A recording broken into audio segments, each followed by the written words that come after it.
ආයිබෝන් ළමයි. මේ වීඩියෝ එකේදී අපි කලනයේ මූලික ප්‍රමේය ගැන කතා කරමු. නැත්නම් fundamental theorem of calculus. හරි? මේක වචනේ දැක්කහම බය වෙන්න එපා. මොකද මේකේ ඇත්තට එන සරල concept එකක් තියෙන්නේ. හොඳයි? ඉතින් මේ වීඩියෝ එකට එන්න කලින් මම ඔයගලන්ට වීඩියෝස් කීපයක් හදලා තියෙනවා අයිසැක් නිව්ටන් සහ විල්හෙම් ලයිබ්නිට්ස් අතර තිබ්බ තරංගය. ඒ කියන්නේ දෙන්න කොහොමද මෙන්න මේ calculus කියන concept එක හැදුවේ කියන එක. ඉතින් කරුණාකරලා මේ වීඩියෝස් ටික බලන්න. මොකද එතනදී අපි එක දෙයක් හොයාගත්තා. ඒක තමයි මේ වර්ගඵලය වෙනස් වීමේ ශීඝ්‍රතාවය සමානයිලු මේ ශ්‍රිතයට. හරි? මෙන්න මේ කොටස මතක තියාගන්න. මොකද මේක අපිට මේ ප්‍රමේයට උපකාරී වෙනවා මේක හදද්දී. දැන් තව දෙයක් ඔයගොල්ලන් මතක තියාගන්න ඕනේ මේ ශ්‍රිතයක් සන්තතික වෙන්න ඕනේ නැත්නම් කන්ටිනියස් වෙන්න ඕනේ.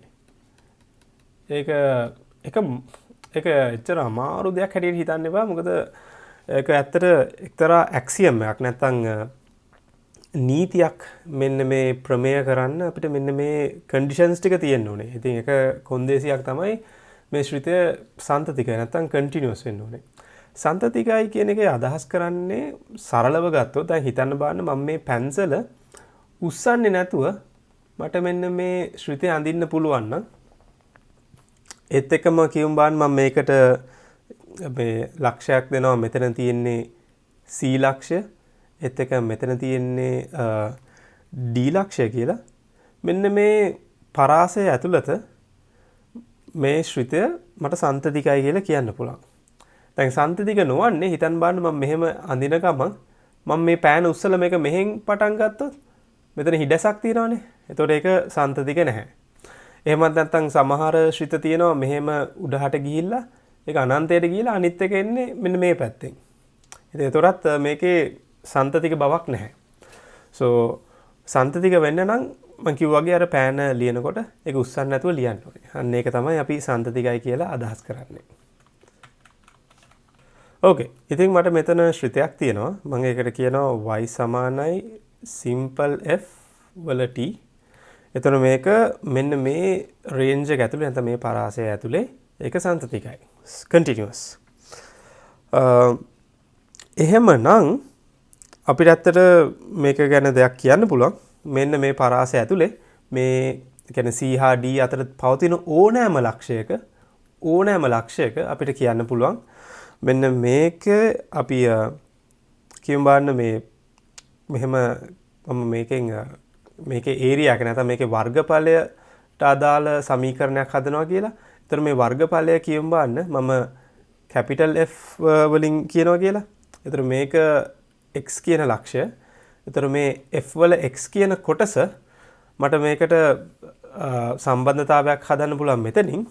ඒ කියන්නේ ෆස්ට් ප්‍රින්සිපල් එක හැටියට අපි ගන්නේ මේකේ වර්ගඵලය වෙනස් වීමේ ශීඝ්‍රතාවය ඒ කියන්නේ x කියන ස්ථානයේදී සමාන වෙනවා y ට. එහෙමත් නැත්නම් fx වලට. එතන මේක තවත් සරලව ලියන්න පුළුවන් f dash x සමානයි simple f of x කියලා. එතන මේක තමයි ඔයගලන්ගේ first principle එක. හරි? මේ මූලික ප්‍රමේයේ ෆන්ඩමෙන්ටල් තියරම් එක ප්‍රින්සිපල් එකක් තමයි මේක. මේක අපි මතක තියාගන්න අරන් තියෙන්නේ අර කලින් වීඩියෝස් වල මේ ලයිබ්නිට්ස්ුයි නිව්ටන්ලා කොහොමද මේ වර්ගඵලය සහ මේ ශ්‍රිතයේ අතර තියෙන සම්බන්ධතාවය හොයපු හැටි ගැන තමයි මෙතන මේ කියලා තියෙන්නේ. හරි?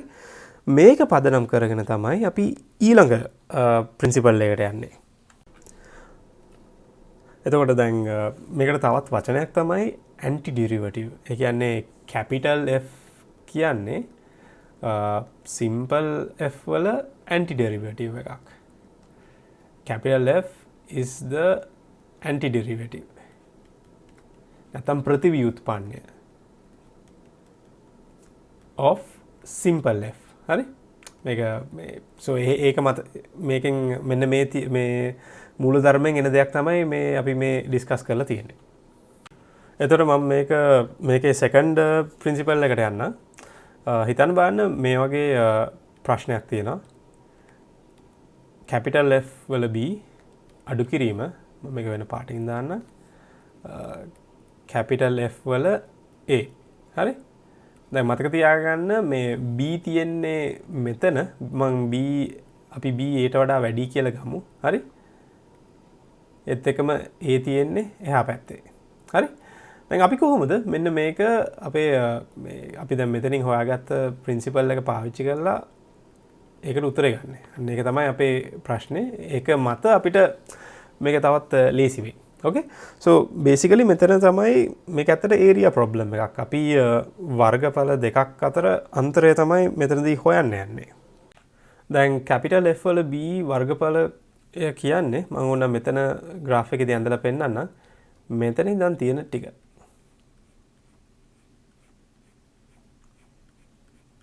හරිද? ඒ කියන්නේ C ඉඳන් B වෙනකන් තියෙන කොටස තමයි මෙන්න මේ වර්ගඵලයෙන් අදහස් කරන්නේ. ඉතින් f of b කියන්නේ මෙන්න මේ කැලලට. එතකොට අපිට සාමාන්‍යයෙන් මේ අනුකලනයේ නොටේෂන් එක නැත්නම් ඇන්ටි ඩෙරිවේටිව් එක හැටියට දාලා ලියනවා නම් අපිට පුළුවන් මේකට සීමාවක් දාන්න.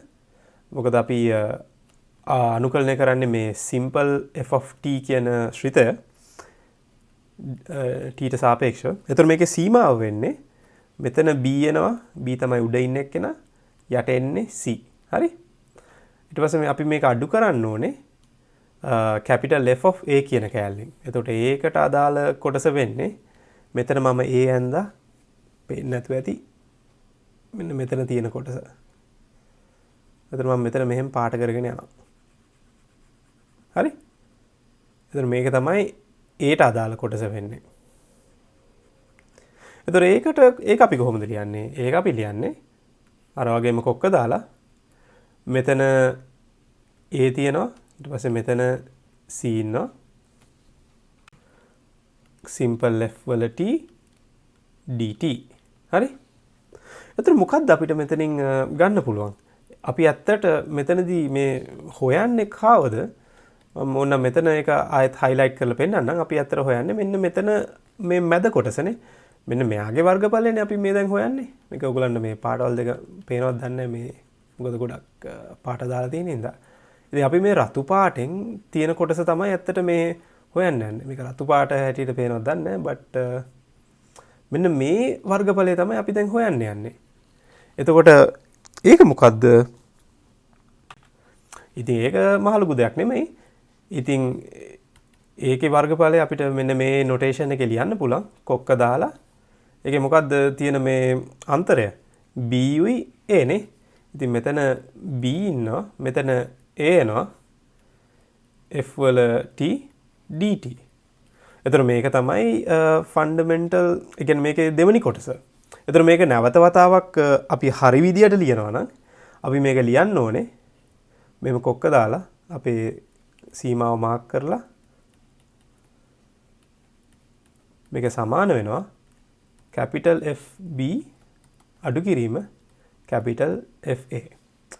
එතකොට ඔයගොල්ලන්ට තේරෙනවා මේක වර්ගඵලය හොයන්න පාවිච්චි කරන ක්‍රමයක්. වක්‍රාකාර ශ්‍රිතයක වර්ගඵලය හොයන්න තමයි අපි මෙන්න මේ ක්‍රමය පාවිච්චි කරන්නේ. ඉතින් ඔයාලට තේරෙනවද දන්නේ මේ වර්ගඵල දෙක එකින් ලොකු එකකින් පොඩි එකක් අඩු කරලා අන්තිමේදී ඉතුරු වෙන්නේ මෙන්න මෙතන ඉන්න කොටසනේ. ඉතින් ඔන්න ඕක තමයි මේ කලනයේ මූලික ප්‍රමේය කියන්නේ. ඉතින් ඔයා එකක් මෙතනින් හොයාගත්තා. මේක තමයි ඒකේ දෙවෙනි කොටස. So that's it.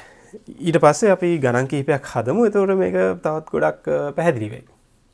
Okay, දැන් අපි ඉගෙන ගත්ත concept එකෙන් තමයි definite integrals නැත්නම් නිශ්චිත අවකලන සම්බන්ධ ප්‍රශ්න හදන්නේ. So මෙන්න මේ ෆෝමියුලා එක හොඳට මතක තියාගන්න. අපි එක ගානක් බලමු. එතකොට ඔයාලට තේරෙයි කොහොමද මේක apply කරන්න කියලා. ඉතින් මේ ගානේදී අපි 3යි sin 2x අනුකලනය කරන්න ඕනේ. එතකොට අපිට ඒගොල්ලන් අගය මේ උපරිම සහ ආවම අගයන් ටික දීලා තියෙනවා. පයි බෙදීම 2 සහ බිඳුව කියලා. ඉතින් අපි ඉස්සෙල්ලාම කරන්න ඕනේ මතක තියාගන්න මේ 3 අපි එළියට ගන්න පුළුවන්. එතකොට මේක නැවත වතාවක් ලියද්දි මේක මේ වගේ ස්වභාවයක් තමයි ගන්නෙ. හරි. 2x dx. එතකොට ඉස්සෙල්ලාම කරන්න ඕනේ දේ තමයි මෙන්න මේ sin 2x කියන එක අනුකලනය කරන එක. ඉතින් ඒගොල්ලන්ට මේ කලින් මම දීලා තියෙනවනේ යම්කිසි වගුවක් නැත්නම් ඔයගොල්ලන්ගේ පොත්වල වගුවක් දීලා තියෙනවනේ. ඉතින් ඒක පාවිච්චි කරමු. 3 කියන එක ඉස්සරහට ඇවිල්ලා sin 2x කියන එක ඍණ cosine 2x කියලා එනවා. හරි? ඒ ගමන්ම මෙතන තියෙන 2 ඒ සංගුණකය අපි එකෙන් බෙදනවා. එතකොට මේක නැවත වතාවක් ලියද්දි මම මේකේ ලොකු වරහණක් දාලා මේකේ උපරිම සහ අවමගයන් ටික දාන්නත් ඕනේ. ඒතර මේක ලියද්දි ඍණ 3 බෙදීම 2 cosine 2x ලොකු වරහන් පයි බෙදීම 2 බිඳුව. එතකොට අපිට තියෙන්නේ මේක ටිකක් ව්‍යාප්ත කරලා ලියන්න. ඍණ sin 2යි cosine 2යි ඒ දෙක වෙනුවට අපි දාන්න ඕනේ පයි බෙදීම 2. හරි? එතන මේක මම සංගල වරහණකින් දානවා. එතකොට පිළිවෙලක් තියෙනවා. ඊට පස්සේ මේක අපි අඩු කරන්න ඕනේ. හරි? මතක තියාගන්න මේ අඩු කිරීම ආවේ කොහෙන්ද? මම මෙතනින් ඔයගලන්ට කියලා දීපු තැනින්. හරි? ඒතර එතනින් තමයි අඩු කිරීම එන්නේ. අඩු කිරීම මොකද මේක අපි වර්ගඵල දෙකක් අතර තියෙන වෙනසනේ අපි හොයන්නේ. ඒකයි මේ අඩු කිරීමක් එන්නේ. ඒතර සංගල වරහණ දාන්න ඍණ 3යි 3 බෙදීම 2 cosine 2 ඊට පස්සේ ඒකට අපි ආදේශ කරන්න ඕනේ කවුද? වරහන් ඇතුලේ බිඳුව. සායමත් වරහන් වලින් වහන්න. එතකොට මේක සුළු කරොත් ඊළඟ පියවරේදී අපිට එන්න ඕනේ මේක කැපිලා පයි ඉතුරුනවා. cosine පයි කියන්නේ ඍණ 1යි. එතකොට මේක ඍණ 3 බෙදීම 2 මේක ඍණ 1යි. cosine පයි කියන්නේ ඍණ 1 හින්දා ඍණ මේ ඍණ 1 මෙතන එනවා. වරහන් ඇතුලේ ඍණ 3 බෙදීම 2 cosine දෙවරක් බිඳුව බිඳුවයි කියන්නේ cosine බිඳුව කියන්නේ ධන 1යි. එතකොට මේක නැවත වතාවක් අපි මේ වරහන් අයින් කරොත් මෙතන ධන 3 බෙදීම 2 මෙතන ධන 3 බෙදීම 2. එතකොට මේ දෙක එකතු වුණාම අපිට අවසානයේදී එන්න ඕනේ 6 බෙදීම 2. එතකොට සමාන වෙනවා 3ට. එතකොට අවසාන උත්තරේ 3යි.